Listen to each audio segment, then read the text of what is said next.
Amis journalistes, mesdames et messieurs de la presse, chers camarades du Conseil ivoirien, chers camarades de l'Alliance démocratique de Côte d'Ivoire, je voudrais d'abord commencer par vous présenter toutes nos excuses, parce que cela fait plus d'une heure que vous attendez. Le retard dû quelques difficultés techniques et des difficultés indépendantes de notre volonté. Je voudrais que vous nous en excusiez. Mesdames et messieurs les journalistes, je vous remercie d'avoir répondu nombreux comme d'habitude à notre invitation en ces temps de menaces lourdes pour la paix civile à laquelle nous sommes tous tellement attachés. Je suis heureux de cette rencontre qui me donne encore une fois l'occasion de m'adresser à nos concitoyens à travers les médias que vous représentez. Le 25 août dernier, nous étions ensemble ici, lors d'une précédente rencontre. J'avais lancé un appel au rassemblement de toute l'opposition. J'avais dressé devant vous le tableau de notre situation politique, un tableau sombre, inquiétant, qui imposait de la part de l'opposition une dynamique d'union à la hauteur de l'enjeu. Et aujourd'hui, l'enjeu se résume en une alternative, l'affrontement ou la paix, le risque d'une nouvelle guerre civile ou la chance donnée à la réconciliation et à la démocratie. C'est ainsi que se posent les termes du débat aujourd'hui dans notre pays. Alors, bien évidemment, l'heure ne peut pas être aux arrière-pensées, aux règlements de compte, aux agendas cachés, aux exclusions, aux parcours solitaires. Il faut être à la hauteur, faire preuve de cet esprit de responsabilité qui s'impose à chacun d'entre nous. Car je vous le dis, avec une immense gravité, au-delà de nos personnes, par-delà nos différends et nos différences, il y a l'intérêt national. Il y a la Côte d'Ivoire. Et l'intérêt national doit primer sur toute autre considération. C'est par notre unité, solide, loyale, dénuée d'arrière-pensée, qu'ensemble nous pouvons imposer. Nous allons imposer au président sortant un processus électoral ouvert, démocratique, inclusif, qui donne à chacun d'entre nous une chance de l'emporter. Cette situation d'extrême gravité que nous vivons, Alassane Ouattara emporte l'entière responsabilité par sa farouche volonté de prendre le processus électoral en otage pour se maintenir au pouvoir contre la volonté de tous. Et pourtant, le 25 août dernier, j'avais appelé le Conseil constitutionnel à privilégier le droit sur toute autre considération. J'avais formé le vœu qu'il ne soit pas le détonateur d'une nouvelle guerre civile en Côte d'Ivoire. Je l'avais mis devant ses responsabilités. Je n'ai malheureusement pas été écouté. Le 14 septembre, une ligne rouge a été franchie. Le Conseil constitutionnel a rendu une décision qui le disqualifie de manière totale, irrémédiable et définitive. Il a trahi sa raison d'être, dire le droit et seulement le droit. Il a démontré qu'il n'était pas une essence impartiale, digne de confiance. Il s'est transformé en une simple couloir de transmission, une institution aux ordres, le bras armé d'un homme aux abois. Dans sa composition actuelle, je lui récuse désormais toute légitimité, toute crédibilité pour proclamer des résultats loyaux et transparents lors de l'élection présidentielle à venir. La mascarade du 14 septembre 2020 s'est illustrée en réalité de trois manières. D'abord, en entendant ce que j'appelle depuis l'origine le coup d'État constitutionnel que constitue la candidature du président sortant, au mépris de notre droit fondamental dont il est le garant, parce que, naturellement, M. Alassane Ouattara ne peut pas être légalement candidat à un troisième mandat, brandit comme justification à cette décision ma mise en garde de 2016 devant cette forfaiture est tout simplement ridicule, risible et honteux. Oui, en 2016, j'ai tiré sur la sonnette d'alarme. J'avais suspecté Alassane Ouattara de velléité d'un troisième mandat à travers son obstination à imposer une nouvelle constitution. Mais lui-même, ses différents collaborateurs et tous ses experts avaient juré la main sur le cœur et devant l'opinion nationale et internationale. Au terme de cette constitution, M. Alassane Ouattara n'était pas éligible à un troisième mandat. Pourquoi le Conseil constitutionnel feint-il d'ignorer ses avis et d'y fonder sa décision? Ensuite, il y a la liste des candidats retenus. 4 sur les 44 qui avaient déposé un dossier. Une liste que j'ai eu l'occasion de qualifier de partielle et partielle. Je figure sur cette liste aux côtés d'Henri-Conan Bédié et de Kakabé. J'y figure certainement parce qu'il a eu du scrupule. M. Alassane Ouattara a rayé les noms des candidats des deux grands partis politiques de l'opposition, le FPI, le PDCI et RDA. Mais il n'a pas eu les mêmes scrupules avec d'autres personnalités pourtant pleinement légitimes, présidents de parti, représentants du courant de pensée. Je pense à Yo Soro, Mamadou Koulibaly, Albert Toakus Mabri, Niamé Konan, Marcel Amon Tano, etc.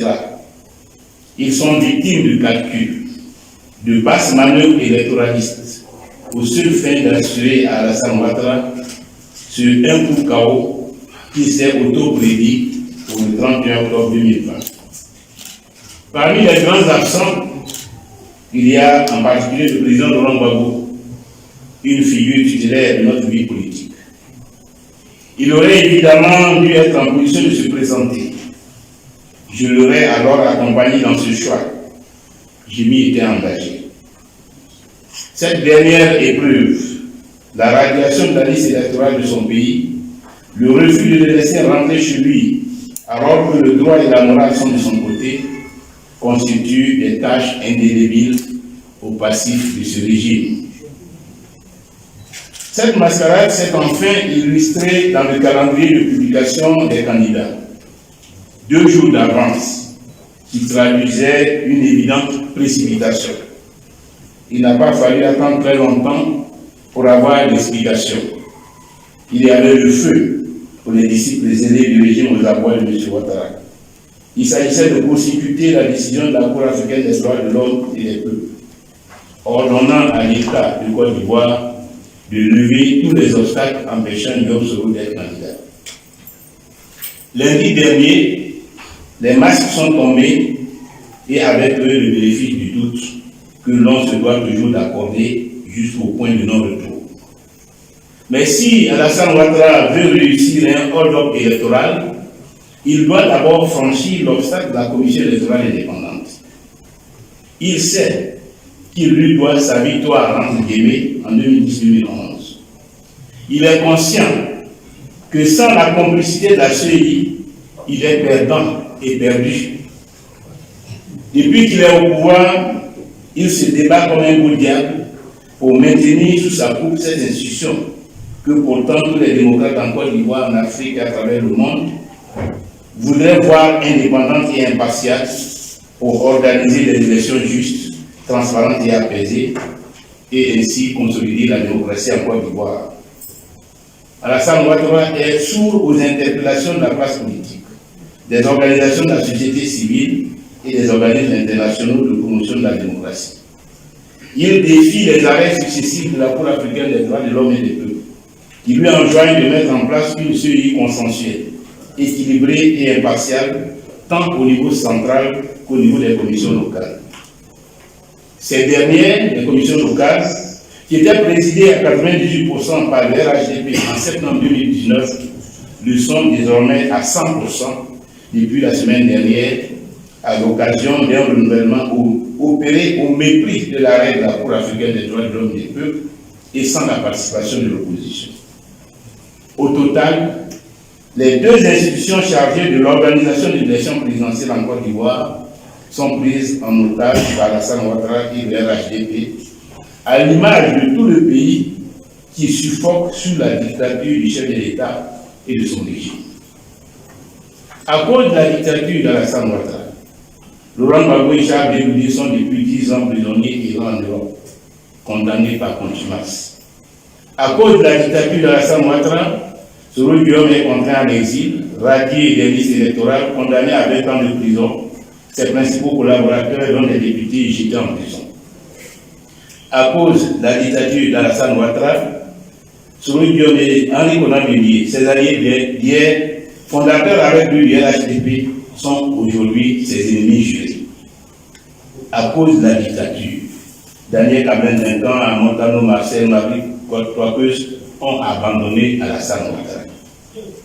À cause de la dictature, le RDR de Denis Codenay, Daniel Dabaté est mort. Ces cadres ne sont plus que l'ombre d'eux-mêmes, dans un parti politique que l'opinion qualifie de restaurant. À cause de la dictature d'Alassane Ouattara, je souscris entièrement et totalement la désobéissance civile prônée par le président Henri Konan Bédié et l'ensemble des forces politiques et sociales ivoiriennes. Au nom du FPI, je lance un appel à tous les militants, à toutes les militantes et sympathisants, à toutes les Ivoiriennes et à tous les Ivoiriens épris de paix, de liberté et de démocratie, de se tenir prêts pour traduire en actes concrets les mots d'ordre qui seront adressés dans les prochains jours. Alassane Ouattara nous invite à la mobilisation et nous contraint à la lutte pour libérer notre pays de la dictature. Avec la réforme du Conseil constitutionnel, la mise en place d'une commission électorale réellement indépendante, forte d'une représentation équilibrée des différentes forces politiques, cela constitue pour moi le préalable à la tenue d'une élection présidentielle. Alors mon combat aujourd'hui est clair. Il s'inscrit, je le redis, dans cette dynamique d'union de l'opposition que j'appelais de mes voeux le 25 août. Ma candidature s'inscrit dans une dynamique de paix et de réconciliation. Je suis déterminé, je suis prêt à gagner, je suis prêt à gouverner. Je suis prêt à mettre fin au drame que vit la Côte d'Ivoire. Je suis prêt à imposer dans les urnes cette alternance dont la Côte d'Ivoire a besoin après 30 années de souffrance. Et pour cela, évidemment, il faut un processus électoral fiable et clair. Je ne serai pas le candidat d'un scrutin trompé, un candidat factice, l'accompagnateur d'un résultat prédéterminé qui me priverait de ma victoire et de l'immense espoir qu'elle constituera. En d'autres termes, bien évidemment pour moi, candidat à l'élection présidentielle, il n'est pas concevable de cautionner, de quelque manière que ce soit, un processus électoral qui serait par avance truqué et dont le résultat serait calé, bouclé, ficelé. Cette démarche d'ouverture et de dialogue pour éviter la crise est la mienne depuis de longs mois. Je suis l'héritier politique du « asseyons-nous et discutons ». Mais on ne peut pas être le seul à vouloir discuter. Et c'est notre tir groupé, à nous tous, opposition, qui renforcera notre démarche. La discussion ne peut être non plus une fin en soi. C'est le préalable à l'action. Si l'on est ensemble, tous, assis pour discuter et agir, alors on va y arriver. On va y arriver parce que la donne a changé. Alassane Ouattara est désormais un homme seul, lâché par ses alliés internationaux d'hier, qui ont pris la mesure de l'imposture. Il est allé quêter à Paris un soutien qui lui a été refusé. Il est auprès de ses pairs africains, un leader dévalorisé.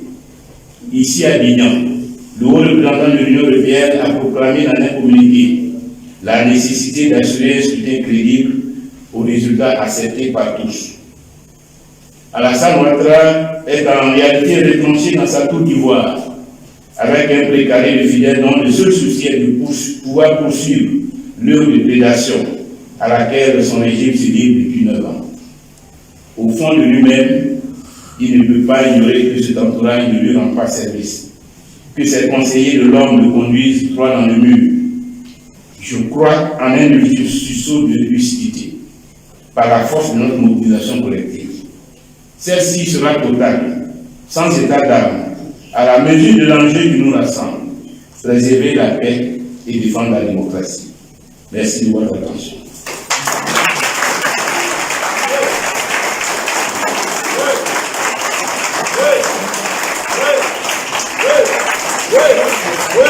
Merci, Président. Merci, Président. Merci.